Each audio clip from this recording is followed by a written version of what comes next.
কি রে মা, একা কেন? সাথে জামাই আসে নাই? সবকিছু মাইনে নিছো তো? আরে মাইনে নিব না কেন?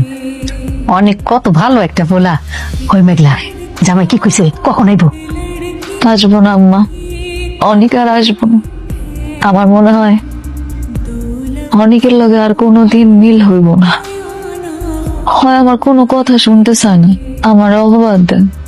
ওইকে আমার কোনোদিনও বুঝবো না। কি কস এসব? আচ্ছা, ও ওর বাড়ি পেয়ে ও খুশি হয় নাই, নাকি তুই ওর বাড়ি ফেরত দিস নাই? দিছি আব্বা, কিন্তু নেয় নাই, আমার অপমান করছে। আব্বা, কত আশা করে গেছিলাম, পুরা কপাল আমার। তোমার সঙ্গে নাকি তোমার প্রথম স্ত্রী মেঘলার মিটিং হয়েছে? আমি স্যারকে বলছি।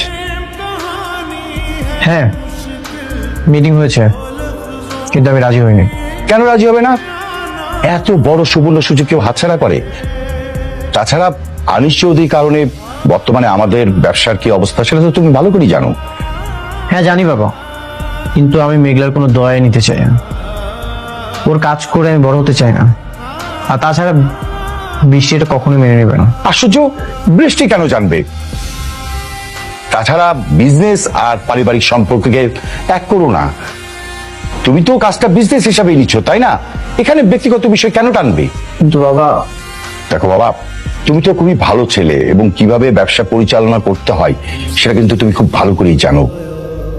আমার তো বয়স হয়েছে, এই বয়সে যদি ব্যবসা লোকসান হয় তাহলে তো আমাদেরকে পথে বসতে হবে। ঠিক আছে, আমি আগামীকাল যাব শালিমা বিল্ডার্স মিটিং করার জন্য। Thank you. আমি আশা করব তুমি এই সুবর্ণ সুযোগ হাতছাড়া করবে না। এখন আপনারা যদি আমার কথা শুনেন তাহলে আপনার মাইয়ারা বাঁচাইতে পারবেন, তা না হলে কিন্তু। এই, কি করবা তুমি? কি করবা? যাও যাও না।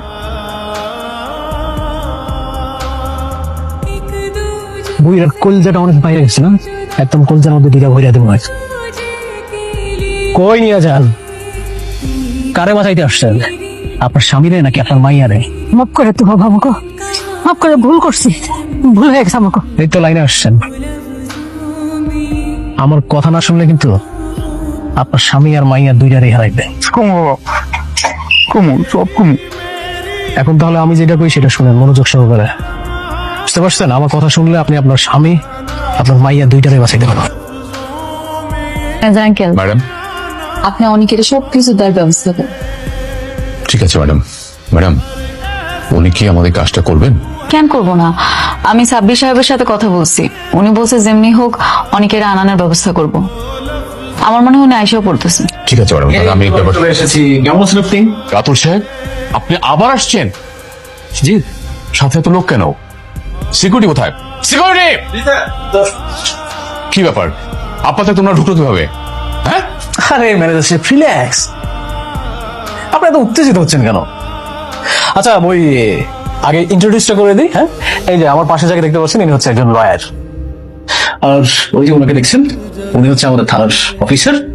আর এনাকে তো চিনিনি, আর ওনাদের সম্পর্কে না পরেই বলি। আপনি? কে ম্যানেজার সাহেব? কমন পড়েছে তাই না? অবশ্য কমন পড়ারই কথা। শুনেন, আজকে কিন্তু এতগুলো মানুষ আমরা আসছি ঘাট ধাক্কা খাওয়ার জন্য না, আমরা ঘাট ধাক্কা দিয়ে বের করে দিতে এসেছি। মানে তোর এত বড় সাহস, তুই আমার অফিসে এসে বড় গলায় কথা কস আমার? আরে ভাবি, আপনি না সবসময় ধৈর্যের পরীক্ষা নেন, যদিও বা আমার ধৈর্য না অনেক বড়। আজকে কোনোভাবেই আমি কন্ট্রোল করতে পারতেছি না। কি করি কি করি? আচ্ছা, মেন বিষয় আসি, তাই না? এই আলতাফ সাহেব, আপনি কাঁদছেন কেন? বলেন।